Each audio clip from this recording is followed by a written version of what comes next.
ওই ৭২-এ যেই সংবিধান একটা দলের সংবিধান ছিল, যেই সংবিধানের ড্রাফট আরেকটা দেশ থেকে পাশ হয়ে এসেছে, সেই মুজিববাদী সংবিধান এই বাংলাদেশে আর আমরা থাকতে দিতে পারি না।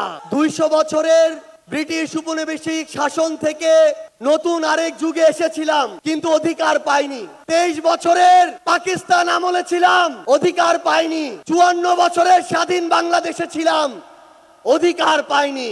আজ থেকে ১ বছর আগে এই মঞ্চে ফ্যাসিবাদী ব্যবস্থার বিলোপ এবং নতুন রাজনৈতিক বন্দোবস্তের স্বপ্নে খুনি হাসিনার পতন ঘটানোর ঘোষণা দেওয়া হয়েছিল। ১ বছর হয়েছে, কাঙ্ক্ষিত অধিকার পাইনি। আমরা আর হতাশার কথা বলতে চাই না।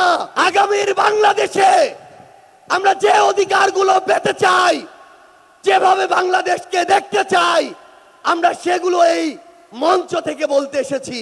১ বছর আগে এই মঞ্চে ছাত্র জনতার প্রতিনিধি হিসেবে যারা ছিল, তাদের মধ্যে অনেকে আজ এখানে শহীদ পরিবারের সদস্য হিসেবে আছে, অনেকেই এখানে আহত যোদ্ধা হিসেবে আছে। আমরা এই মঞ্চে আজ আমার শহীদ ভাইদের হত্যার বিচার চাইতে এসেছি, আহত যোদ্ধাদের রক্ত ঝরার বিচার চাইতে এসেছি। যে আওয়ামী লীগ, যুবলীগ, ছাত্রলীগের সন্ত্রাসীরা আমার সহযোদ্ধাদের রক্ত ঝরিয়েছে, সেই সন্ত্রাসীদের বিচার চাইতে এসেছি। আমরা এই অন্তর্বর্তীকালীন সরকারের কাছে মৌলিক সংস্কারের নিশ্চয়তা চাইতে এসেছি। আমরা আমাদের অসহায় শহীদ পরিবারগুলো, একমাত্র অবলম্বন হারানো শহীদ পরিবারদের পুনর্বাসন চাইতে এসেছি। আমরা আমাদের আহত যোদ্ধাদের তাদের প্রয়োজনীয় চিকিৎসা নিশ্চিত করার অধিকার চাইতে এসেছি। আমরা আজকে এই মঞ্চে স্পষ্ট করে বলতে চাই, ওই ৭২-এ যেই সংবিধান একটা দলের সংবিধান ছিল, যেই সংবিধানের ড্রাফট আরেকটা দেশ থেকে পাশ হয়ে এসেছে, সেই মুজিববাদী সংবিধান এই বাংলাদেশে আর আমরা থাকতে দিতে পারি না। আমরা আজকের এই মঞ্চে মুজিববাদী সংবিধান ভেঙে চুরে শেষ করে দিয়ে নতুন সংবিধান চাইতে এসেছি। সংগ্রামী সহযোদ্ধারা, আমাদের যে লড়াই, এই লড়াই শুধু ২৪-এর জন্য লড়াই না।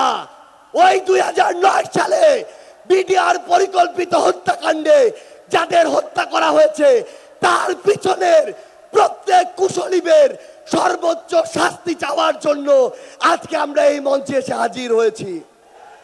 ওই শাপলা চত্বরে ১৩ সালে যাদেরকে নির্মমভাবে হত্যা করা হয়েছে, তাদের পিছনে যারা কাজ করেছিল, সে সকল খুনিদের বিচার চাইতে আজকে আমরা এই মঞ্চে এসে দাঁড়িয়েছি। বাংলাদেশের আপামর ছাত্র জনতা, আমাদের সংগ্রামী সহযোদ্ধারা, আমরা শুধু আপনাদের স্পষ্ট করে একটা জিনিস বলি, এই বাংলাদেশে যেমন ইসলাম ফোবিয়ার জায়গা হবে না, ইসলাম বিদ্বেষেরও জায়গা হবে না। এই বাংলাদেশে আমরা যেমন কোন জঙ্গিকে দাঁড়াতে দিব না, তেমনি কোন জঙ্গি নাটকও করতে দিব না।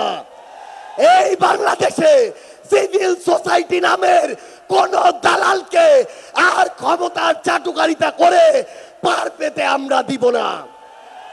ইনশাআল্লাহ আপনাদের সাথে আমাদের দেখা হবে সংগ্রামের রাজপথে অথবা বিজয়ে। ইনকিলাব জিন্দাবাদ, এনসিপি জিন্দাবাদ।